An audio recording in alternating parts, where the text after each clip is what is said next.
দুই প্রকার নারীদের রোজা আল্লাহ কখনোই কবুল করবেন না। এরা সারাদিন না খেয়ে কষ্ট করে রোজা রাখবে, বিনিময়ে আল্লাহ পাক তাদেরকে কোনো প্রতিদান দিবেন না। মেয়েরা কিন্তু পুরুষের তুলনায় বেশি রোজা রাখে, মেয়েরা পুরুষের তুলনায় বেশি নামাজ পড়ে, ধর্মের দিক থেকে মেয়েরা কিন্তু পুরুষের দিক থেকে অনেক আগায় আছে। কিন্তু শুধুমাত্র সঠিক তরিকাটা না জানার কারণে, সামান্য ছোট্ট ছোট্ট ভুল হওয়ার কারণে তাদের সব আমলগুলো বরবাদ হয়ে যাচ্ছে। এজন্য নবী বুখারী বর্ণনায় বলছেন, উরিদুন নারা ফাইদা আকতারু আহলিহা নিসাউ ইয়াকফুর, আমি অধিকাংশ নারীদের স্থান দেখেছি জাহান্নামে, অধিকাংশ নারীরা জাহান্নামে চলে গেছে।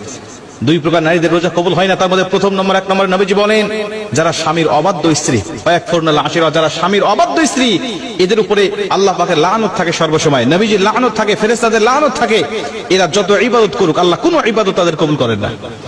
নবীজি সাল্লাল্লাহু আলাইহি ওয়াসাল্লাম বলেন, যাদের উপরে নারাজ রয়েছে স্বামী বৈধ কারণে, এরা যখন কবরে যাবে, এরা যখন হাসরের মাঠে উঠবে, মিজানের পাল্লায় যখন তাদের আমলনামাটা মাপ দেওয়া হবে, দেখা হবে একদম জিরো, তাদের কোনো আমলনামাটা আল্লাহ পাক কবুল করেন নাই, অথচ পাহাড় সমপরিমাণ সওয়াব তারা ইনকাম করেছিল। স্বামীর অবাধ্য হওয়ার কারণে নবীজি সাল্লাল্লাহু আলাইহি ওয়াসাল্লাম বলেন, কোন স্বামী যদি স্ত্রীকে একান্তভাবে পেতে চায়, কিন্তু স্ত্রী যদি তার স্বামীর ডাকে সাড়া না দেয়, আল্লাহ পাক সারা রাত ফেরেশতারা তার উপরে লানত করতে থাকে, আল্লাহ পাক লানত করতে থাকে। এজন্য স্বামীর কথা শুনতে হবে। নবীজি বলছে স্বামীর গুরুত্ব কত বেশি যদি কোনো মেয়ে জানতো, আর আমি নবীজি যদি আল্লাহর পরে কাউকে সেজদা দেওয়া জায়েজ হতো, বলে দিতাম প্রতিটা স্ত্রীকে তার স্বামীকে যেন সেজদা দেয়। মুসলমান ভাইরা আমার, দুই নম্বরে নবীজি সাল্লাল্লাহু আলাইহি ওয়াসাল্লাম বলেন, ওই সমস্ত নারীদের কোনো ইবাদত আল্লাহর দরবারে কবুল হয় না যেই সমস্ত স্ত্রীরা, যেই সমস্ত মেয়েরা বেপর্দায় চলাফেরা করে। আজকে রমজান মাস, দেখবেন মার্কেটে চলে যাবেন, রাস্তাঘাটে বিভিন্ন জায়গায়, শপিং মলে দেখতে পাবেন অধিকাংশ জায়গায় বেপর্দা নারীর সরাসরি। বেপর্দা নারী নিজে গুনাহ করে, তার দিকে যে পুরুষ তারা তাকায়, তারও অগণিত গুনাহ উঠতে থাকে। এই জন্য বেগানা নারী শুধুমাত্র নিজে গুনাহ অর্জন করে তা নয়, অন্য পুরুষদেরকে গুনাহ অর্জন করায় সহযোগিতা করে।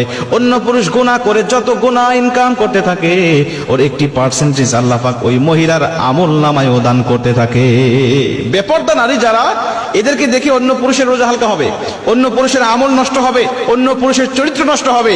আর ও বেপর্দায় চলার কারণে আল্লাহ পাক তার আমলনামাটাকেও ঘাটতি করে দিবেন, তাকেও গুনাহ দিবেন, আল্লাহ পাক তার স্থানটাকেও জাহান্নামে করে দিবেন। এরা অনেক সওয়াব ইনকাম করেছে, অনেক নফল নামাজ পড়েছে, অনেক ফরজ রোজার পাশাপাশি নফল রোজাও রেখেছে, কিন্তু বিনিময়ে তাদের আমলনামাটা চির হয়ে থাকবে। কেন? সে নিজে বেপর্দায় চলাফেরা করেছে, নিজে গুনাহ করেছে এবং অন্যকে গুনাহ অর্জন করাতে সে সহযোগিতা করেছে। এজন্য আমি আপনাদেরকে অনুরোধ করব, যারা মহিলারা আমার আলোচনা শুনছেন, আপনারা অবশ্যই এই দুইটা বদ অভ্যাস যদি আপনার মধ্যে থেকে থাকে, আপনি বদ অভ্যাসগুলো পরিত্যাগ করেন। আশা করা যায় সারাদিন আপনি না খেয়ে কষ্ট করে রোজা রাখতেছেন, এই রোজাটা আল্লাহ পাক অবশ্যই আপনার কবুল করবেন। কিন্তু যদি এই অভ্যাসগুলো থেকে থাকে, নবীজির হাদিস